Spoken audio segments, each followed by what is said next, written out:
Përshëndetje dhe mirë se vini në Shtetet e Bashkuara të Amerikës me Noli Show Noli TV. Është një nder dhe kënaqësi e madhe kur kem njerëz të botës të artit.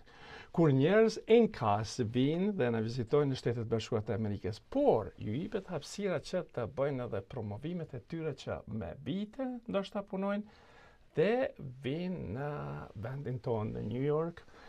Me të vërtetë sot do të kam një kënaqësi të kem Azgan Berbatin. Është poet dhe shkrimtar shqiptar i njohur për poezitë e tij emocionale dhe filozofike. Unë e kam takuar më duket në 2004 në Stanford, kur ka qenë një promovim i librit, edhe me të vërtet më la përshtypje. Por tani është ardhur prap, ka bërë një promovim të librit dhe në Producer Club në Broadway. A ka vend më të bukur se Broadway? Kështu që me një gjë tjetër kur ndëgjova se është i ri, 27 vjet, thash u çudita, thash me këto vëllimet e tina, me këto shkrimet e tina, poezitë e tina, kaq shumë të shkruara me këto librat, edhe thash do të më qenë shumë më i moshuar, por jo. Unë do të kam kënaqësinë sot që ta kem pranë këtu në studion tonë televizive. Azgan, përshëndetje dhe mirë se ke ardhur. Përshëndetje i dashur Nazim, të falenderoj nga zemra për hapësirën, për mundësinë, për fjalët e bukura, për prezantimin dhe për gjithçka. Tash unë pak edhe më herët se me të vërtet mosha juve më shqetësoj pak se thash duhet me qenë një moshatar kogjo do vite se me eksperiencën edhe me punën e tina, me shkrimet e tina, thash duhet me kanë pak i vjetër. Por ti kaq i ri dhe këto zbërthime që i ke bërë në jetën tënde, unë kam dëshirë sot që ta dija sekretin edhe për publikun tonë se do të jetë edhe kënaqësi e jonë që të dim se si ka ardhur kjo dunti, ky pasion, kjo dashuri e shkrimeve, të këtyre vëllimeve, poezive, edhe janë poezitë shumë interesante. Mas pari ta dim publiku kush jete dhe nga vjen. Falenderoj. Unë vi nga një trev si Malësia e Gjakovës, që është shujt herët para çlirimit, është shujt e tillë pra Malësia e Gjakovës, dhe më vonë mas çlirimit, faktikisht për të azjesu lidhjen e saj me Kosovën dhe veçanërisht me Gjakovën, u quajt Tropoj. Unë vi nga Tropoja, pra, edhe në një prej shkrimeve të mia diku them që mjafto që ti jesh një rrëfys i sinqert dhe një rrëfys i mirë dhe të shkosh në Tropoj, dhe çka do që të shikosh aty. Mjafto ta përshkruash dhe ta flasësh me të njëjtin sinqeritet dhe me të njëjtën bukuri rrëfimtare, ajo ka për qenë poezi. Sepse vetë vendi aty është ndikues, natyra, relievi, njerëzit, gjithçka e konceptueshme dhe e pa konceptueshme, gjithçka që njihet, vibracioni, energjia, çdo gjë absolutisht. Edhe kështu e mendoj realisht, është gjithçka shumë impresionuese dhe nga ana tjetër unë jam rrit në këto kushte. Jam rrit në këto kushte midis kësaj madhështie dhe në krejt këtë si më thon kullën e fildisht, aureole e saj ka qenë gjithnjë Valbona. Me krejt bukuritë e saj dhe e famshme për te gjithçkaje. Por gjithsesi duhet edhe një farë konsolidimi, sepse si i ri, unë kam filluar në moshë shumë të hershme, madje pa patur raport me poezinë si tillë, pa patur nofta edhe koncept për të, për shkak të naivitetit moshës, për shkak të eksaktësisht moshës. Kam qenë në shkollë fillore kur kam filluar shkruaj ato vagëzimet e mia të para naive dhe kanë qenë ndoshta, si më thënë, shakat e para me shokët, duke u shkruajt dejte sa e tjera me radhë, mandej ti fiton ato në prezencën tënde, po përveç kësaj fiton raportin me poezinë, fillon konsolidohesh, pastaj sigurisht fillon një dhe lexon, por nga ana tjetër prap i kam kapur odat e burrave para shkrirjes dhe azjesimit të tyne. Dhe në një farë formë unë kam fituar prej tyne elementet më substancial të cilët më janë nevojit për në kohë të tjera tjetës, për në kohë kur njeriu, si më thënë, gjendet në kushte të papërshtatshme për të, ose i papërgatitur. dhe eksaktësisht kanë fitu forcën e madhe morale, e cila indoktrinohet në mënyrë shumë natyrale në odat e burrave. Për shkak qëndrimit dhe të kuriozitetit fort më kanë marrë afër burrat e kos dhe aty fitova prej tyne elementet më kryesore. Mendoj që këto kanë qenë, si më thënë, ato shtyllat më fundamentale, mbi të cilat është ndërtu stadi i parë dhe ai themeli i parë për krijimtarinë time. Çka përfitove prej odave të burrave që ka qenë një filozofi e madhe kur kanë majtën bisedat e përparshme atëherë, pajtimesh, çdo gjë. Çka ki kapur në aty, se me të vërtet kjo odave po më kënaq kur po thu se kam pa në për oda kam qenë. Na trego pak më shumë. Unë kam qenë si natyrë, kam qenë fëmijë pa epur dhe nga atje kam qenë edhe shumë kurioz. Kam patur një qëndrim shumë serioz, i cili, si më thënë, ishte ai kushti kryesor për të antarësuar thojza në odën e burrave. Pavarësisht se fëmia nuk lejoheshin, në fakt, unë edhe knoja këngë me çifteli, gjyshim i binte fyllit, edhe ishin shumë faktorë, domethënë, që ma krijonin atë hapësirën time sa do të vogël, dhe gjithmonë kam qenë shumë kurioz dhe kam marrë në mënyrë të paharrueshme gjërat, muhabetet, të cilat edhe sot e kësaj dite unë i kujtoj, dhe në vetvete unë aso kohë nuk e zbërtheja dot filozofinë e tyne, nuk e zbërtheja dot mesazhin e tyne, por për shkak se ishin shumë thjeshta dhe shumë ilustrative, ato shënjonin të punë dhe e ngacmonin atë kur ishin time dhe bëheshin vërtet paharrueshme. Mandej me rritjen time dhe me hasjen në situata të caktuara, ato më janë rikujtuar dhe unë kam nxjerr eksaktësisht substancën e filozofisë së atij muhabeti dhe më ka shërbyer sinqerisht. Kanë qenë gjithçka funksiononte me rregull. Dhe oda, pra, përfundimisht, oda ka qenë parashkolla ime, parashkolla e jetës time, ndonse për vëllezërat e tjerë ka qenë ajo shkolla kryesore e jetës tyne, për mua ka qenë parashkolla e jetës, për shkak se i kam kap pak para shkrirjes tyne, sepse sot nuk funksionojnë më. Gjëgan, cilat kanë qenë shkrimet e para të kujtohen, çka kanë përmbledhur në ato shkrime, çka ke përmbledhur? Po, shkrimet e para janë naive, janë shumë të thjeshta, edhe gjërat e para sigurisht natyra, stint, dëbora, shiu, lulet, e tjerë, edhe vagëzimet e para kanë qenë vjershërimet vogla, dhe sigurisht ka qenë një moshë shumë e hershme dhe delikate, por më vonë, dhe nuk i maj mend eksaktësisht për shkak se si fëmijë i shkujdesur nuk i kam rujt. Dhe sot do kisha dashur shumë që t'i kisha, por nuk i maj mend që të them eksaktësisht ka qenë filan vjersh ose filan bejte, se kam shkruajt edhe bejte duke ngacmuar shokët pak a shumë. Ju keni filluar të shkruani poezit. Edhe keni ardhur me një libër, Tektonika e shpirtit. Çka simbolizon ky titull? Titulli është përmbledhja e krejt poezive dhe në vetvete është domethënia e gjithë secilës prej tyre. Arsyeja, si më thënë, pse janë shkruajtur ato. Për shkak se njeriu si i tillë ngjason me tokën. Edhe Zoti vetë thot, ju krijova nga balta.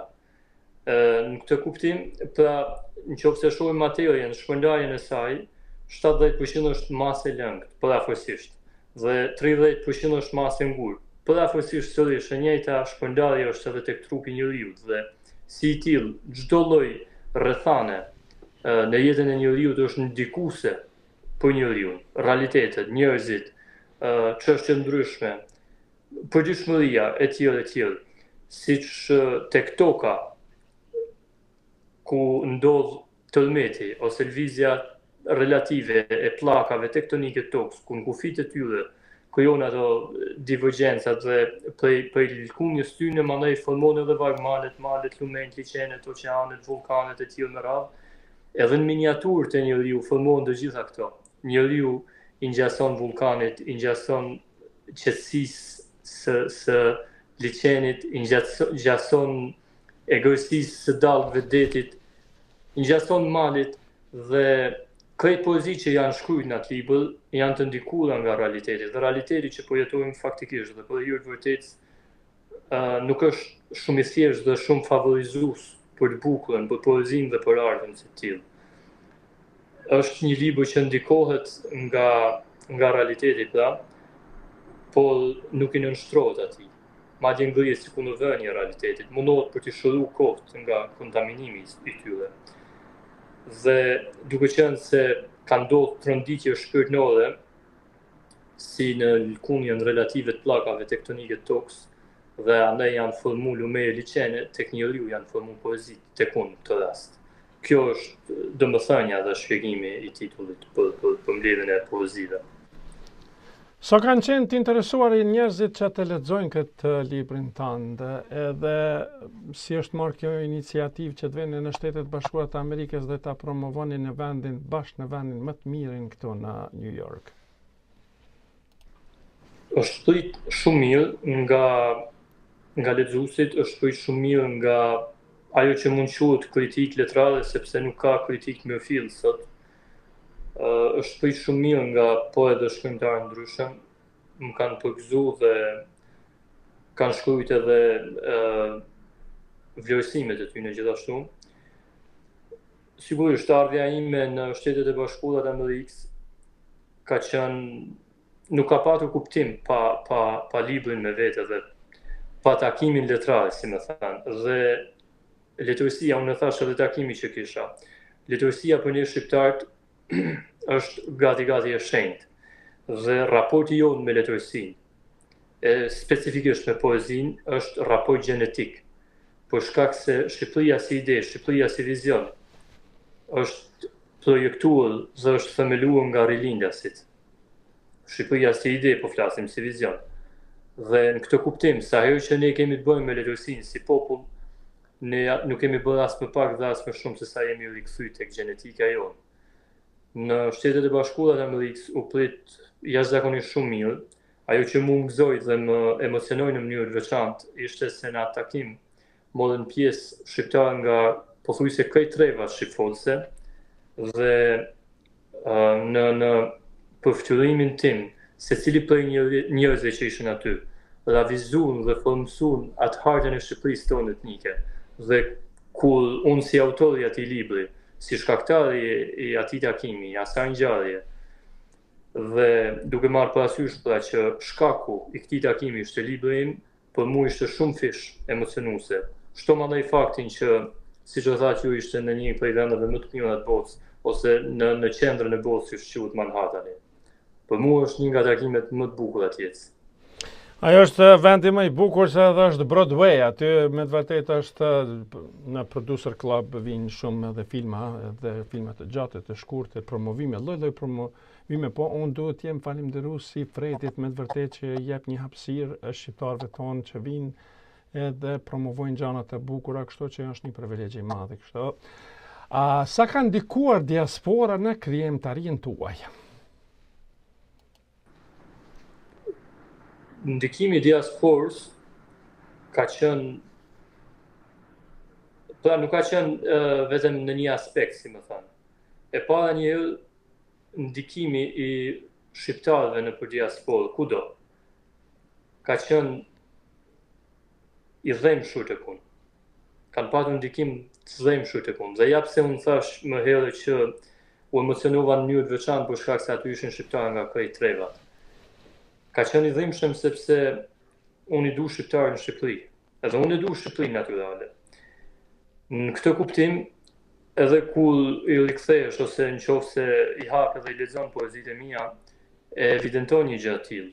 Por nga ana tjetër, unë jam shumë mirënjohës për shqiptarët, për krejt ju shqiptarët e mi këtu, sepse në këtë oqeanin e madh ku njeriu njihet një pikë ujë e papërfillshme ndoshta, ju keni ndërtu mikrokozmosin ton, keni ndërtu atë ton miniatur, keni ndërtu ishullin ton shpirtëror për krejt shqiptarët. Dhe ju keni bërë këtë gjë, dhe ju keni majt elementet më substanciale shqiptarit vërtet.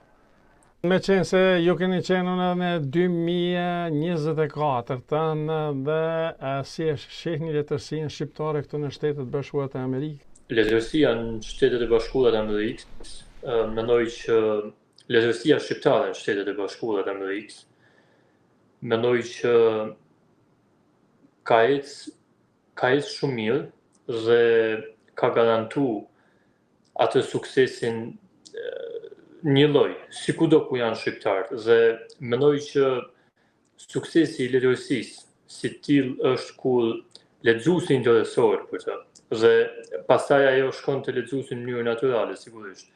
Këtë kam pa që është arrit tek shqiptarët e Amerikës. Por nga ana tjetër, ajo që do duhet quhej edhe lidhja shkrimtare e shqiptarëve këtu, dhe që për hir vërtet është një shoqat shqiptar-amerikan, binja ime është se fatkeqësisht e ka humbur funksionin. Pavarësisht se ne kemi autorë shumë të mirë, kudo, shqiptarët që merren me këtë punë janë shumë zot dhe unë kam njohur vërtet talente në këtë pikpamje. Por nuk po bëhet shumë nga shoqata që do duhet ti përmbledhte, ti prezantonte, ti evidentonte, të shndrojnë atë elektromagnetike e fortë të pasurisë letrare, ku do duhet të prodhojë letërsia dhe të përbashkohet, pastaj edhe të ishte qendra ku do shpërndahej. Kjo nuk funksionon dhe kjo është e dhimbshme. Shqiptarët i kemi në hapësira ndryshme, në vende ndryshme, e kjo në një farë forme krijon edhe një farë kaosi, se çdo vend dhe çdo shoqëri i ka, si më thënë ato, siç është lidhja e shkrimtarëve atje në Shqipëri, e njëjta gjë do të jetë edhe kjo shoqata shqiptar-amerikane e shkrimtarëve këtu. Për mendimin tim e ka humbur funksionin dhe unë e vërtetova këtë gjë me rastin e librit tim, se unë jam antar i asaj shoqate dhe do duhet të ridizajnohet edhe një herë ajo shoqat, do duhet të rithemelohet, si më thënë, dhe eksaktësisht për ta bërë funksionale. Cilat janë sfidat e poetit në diasporë? Sfidat e poetit në diasporë, por nga ana tjetër, domethënë, ato që mund quhen sfida për jetën e përditshme, nga një anë janë sfida për njeriu si tillë, por nga ana tjetër për letërsinë, për poezinë, janë mjete ndihmëse, pavarësisht se ti mund vujsh, por vujtja është farktimi i poetit. Dhe në një farë forme, duke u farktuar si poet për shkak të sfidave dhe të vujtjeve, atëherë ti prodhon më mirë, prodhon më bukur, për shkak se ajo vjen më sinqert, vjen më substanciale, vjen më shpirtërore. Shqiptarët kanë patur sfida kudo të shkretit. Dhe aq më tepër artistët në fakt kanë vujt kudo dhe kurdo. Sfidat janë nga më të ndryshmet, por veçanërisht dhe thelbësisht sfida kryesore është lufta që po i ndodh gjuhës shqipe, lufta që po i ndodh artit, lufta që po ndodh tani edhe përmes mjeteve artificiale, siç është edhe inteligjenca artificiale, ku njeriu nuk lodhet më dhe vetëm shkruan dhe thot dua një poezi me këtë lloj tematike dhe shkruhet vetë. Domethënë është sfidë nga robotët, sepse ne i krijuam të gjitha këto për t'i përdorur vetë dhe për t'na shërbyer, por nga ana tjetër ndodhi plotësisht e kundërta. Dhe kjo është fatkeqësi nga një anë, për shkak se ne rrezikojmë të përdoremi nga mjetet që i kemi prodhuar vetë për t'i përdorur ne ato. Aktualisht, pra, është kjo sfida kryesore gjuha shqipe, e cila edhe ne në Shqipëri nuk po ruajmë si duhet dhe nuk po bëjmë sa duhet për të. Njerëzit po flasin më nga Shqipëria, në hapësira mediatike, në hapësira sociale, por në biseda të lira, në një kafe me miq, të flasin gjuhë të përzihen me fjalë angleze, me fjalë italiane e tjera. Dhe kjo është sfida e shkrimtarit sot. përgjithsisht kjo është sfida e shkrimtarit shqiptar. Çfarë roli ka poezia në epokën e teknologjisë?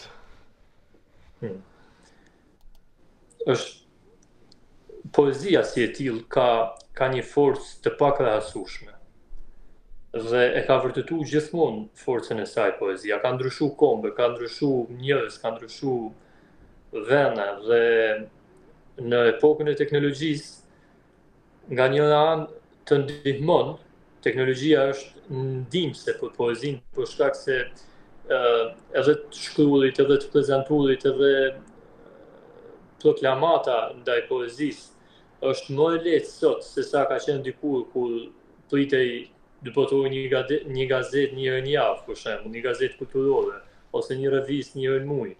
Sot këto hapësira sociale për shkak të teknologjisë e tillë me radhë, Facebooku, Instagrami, TikTok e tillë me radhë janë shndruar në platforma ku në një farë forme zëvendësojnë, si më thënë, ose më saktë, janë gazetat personale të gjithë secilit, ku gjithë secili që merret me këtë punë ka mundësi për të ekspozuar veten ose krijimtarimin e tij. Nga një anë kjo, nga ana tjetër sigurisht që janë ato elemente që i përmenda edhe pak më sipër që teknologjia si e tillë rrezikon që ta përdor dhe shpesh herë po e bën, po e përdor njeriu, në vend që njeriu ta përdorë atë. Dhe në këtë kuptim, në rast se ne përdoremi nga teknologjia dhe nga mjetet e teknologjisë, ne e kemi vrarë poezinë, ne e kemi vrarë artin mandej. Apo sjellin poetët të ri një frymë të re, të mirë? Po sjellin një frymë të re, nuk mund të mohohet. Po sjellin një frymë të mirë, por në përgjithësi njerëzit, rinia, hapësirat ku duhet të përgatitet produkti i veçantë për shoqërinë, nuk po arrin ta materializojnë ose ta konsolidojnë në ndryshime madhore, në revolucione flas. Po gjithsesi, po shkruhet letërsi e mirë dhe ka njerëz të cilët janë dashnor të fjalës lirë, ka njerëz të cilët e duan sinqerisht letërsinë, kur them ka njerëz kam parasysh brezin e ri, me qenë se për ta është pyetja, dhe me të vërtetë unë njoh talente të poezisë, talente edhe të romaneve, të novelave që po shkruhen, dhe është një brez i ri shumë i mirë, shumë i mrekullueshëm, dhe unë uroj që të vazhdojë në këto nivele dhe në këto ritme, edhe për brezat pasues. Atëherë, çfarë këshille keni për poetët të rinj në diasporë? Poetët të rinj në diasporë, unë i këshilloj që, gjithsesi, poetët kudo që janë, i këshilloj që të shkruajnë me vërtetësi dhe të shkruajnë si të qoftë. Është shumë e rëndësishme të shkruajë njeriu. Dhe të shkruajë sido që t'i vinë mendje, por nga ana tjetër në atë laboratorin e vet të vetmisë, t'i rikthehet asaj që ka shkruajt me objektivitet, në thojza pa mshirë, duke gjykuar në mënyrë shumë të ftohtë për të prodhuar cilësinë atë që do paraqesë për lexuesin. Ndërsa specifikisht për poetët e rinj në diasporë, kësaj që thash për të përgjithshmen për këta në diasporë do shtoja që të bëjnë çmos për rrugën e gjuhës shqipe. Sepse ne atje kam frikë se po e humbasim. Madje edhe mediat shqiptare ka disa prej tyre që nuk e përdorin shkronjën N dhe shkronjën Ç, por përdorin E dhe C. Ka prej tyre prap që bile një rast e kam shumë të freskët të thoshte që u kapen kaq para cash dhe disa prej tyre ishin fake. Pra brenda një titulli, lajmi, ishin 2 fjalë angleze. Dhe misioni i poetit është thelbësisht gjuha. Përveç shumë tjera, pra, misioni kryesor është gjuha A. Dhe sigurisht ata na krijojnë mbrojtje dhe forcë dhe kur vjen nga diaspora, për ne është një ushqim shtesë për ne atje. të botimet të juaj, ku mund t'i gjej njerëzit se me të vërtet është një kënaqësi e madhe kur e merr, se ne me të vërtet diskutuam për rrugtimin edhe suksesin e punës tonë, por për leximin e librave do t'ja vlonin publikut që ata ta marrin librin, ata të lexojnë, ata të zbërthejnë atë punën tonë të mrekullueshme që e ke bërë në poezi që ke shndruar, kështu që ku mund t'i gjejnë këto libra të juaj? Faleminderit. Për shkak të avancimit të teknologjisë, librin e parë, Brit me heshjes, mund ta gjejnë në krejt librari digjitale të botës, në e tillë. Ndërsa librin Tektonika e shpirtit, librin e dytë pra, mund ta porosisin virtualisht në disa librari në Tiranë, siç është librari Arts, librari Sara, stacioni i librarisë, mund ta porosisin online dhe mund t'ju vi fizikisht, ndërsa në Amazon dhe në këto librari digjitale ende nuk e kam fut, por së shpejti do e ngarkoj edhe aty dhe do jetë i aplikueshëm për krejt dashamirët dhe lexuesit. Atëherë ne publikut tonë do t'i thojmë që të shkojnë në faqen tonë zyrtare atje ku mund të shikojnë, do t'i japim këto linket edhe mund t'i gjeni edhe këto librat. Por tash një gjë të bukur do të pyes që VM. E ti se në shqiptar kemi dëshirë me ditë se çka do të ndodhë në VM? E vërtet, ne shqiptarët kemi qef me ditë shumë gjëra dhe është mirë kur njeriu është kurioz, po sa i përket krijimtarisë time, unë shkruaj pa llogari matematikore, shkruaj pa paramendim, shkruaj pa marrë parasysh që një ditë, pra në momentin që shkruaj, nuk marrë parasysh që një ditë do jetë e botuar ose do lexohet aty ajo që shkruaj. Për shkak edhe se gjendja në cilën ndodhet autori kur është duke realizuar një shkrim, është gjendja jashtëzakonshme e tij. Dhe si më thënë në këto termat moderne është një screenshot që i ndodh shpirtit dhe ti duhet t'jesh ose duhet të përdorësh krejt aftësitë tua për ta premtuar atë çast dehje pa humbur asgjë nga përmbajtja e tij. Në të ardhmen sigurisht unë jam në vazhdim për të krijuar dhe sa të ketë gjëra që do më impresionojnë dhe gjëra që do krijojnë satisfaksion tek unë do vazhdoj shkruaj me të njëjtin ritëm, me të njëjtin angazhim dhe me të njëjtin energji. Pastaj, kur të vi një moment që unë ta mendoj që këto poezi janë për tu përmbledhur në një vëllim tjetër poetik, atëherë do jetë gati. Për fund, nëse kam anashkalu diçka, pa të pyetën, të lutem, je i lirë, të na tregosh se me të vërtetë ke bërë një rrugtim shumë të madh këtu që ke ardhur në Shtetet e Bashkuara të Amerikës, edhe me të vërtetë unë për vete kur të kam takuar herën e parë, ka qenë shumë interesante edhe kur herën e dytë është bërë dhe më bukur, kështu që për fund çka do të na thosh? Unë për fund kam vetëm falënderime dhe mirënjohje për shkak se ju keni bërë në vite një punë cilësore dhe të mrekullueshme për kulturën, artin dhe traditat shqiptare këtu përmes hapësirës tuaj mediatike. Dhe keni qenë shumë i zellshëm dhe keni qenë gjithashtu një hapësirë amplifikuese për shqiptarët. Sigurisht, për shkak të cilësores dhe krejt elementeve që përmenda, bisedat me ju janë të pambarrimta dhe unë s'do doja të mbaronin kurrë. Sigurisht, por gjithçka ka një limit dhe të jam shumë falënderues, të jam shumë mirënjohës për hapësirën, për vlerësimet, për bisedën dhe për çdo gjë. Ju uroj shumë sukses. Faleminderit shumë, është edhe me të vërtetë kënaqësia jonë që i promovojmë njerëzit, sidomos edhe ju kur vini, se thuhet një fjalë popullore, kur të vinë mysafir duhet më dhënë atë hapësirën më të madhe dhe atë faleminderit shumë. Pra të nderuar shikues dhe dëgjues, ishte kënaqësia jonë, se me të vërtetë është nder i madh që shqiptarët tonë vinë, na vizitojnë dhe bin gjanat e bukura, promovimet e bukura, librat e bukura, kjo është një krenarie. Por mos harrojmë që të ndjekni në kanalin 39 Noli TV dhe në kanalin 249 në Nimi TV. Mirëmbëjtje deri në emisionet e radhës.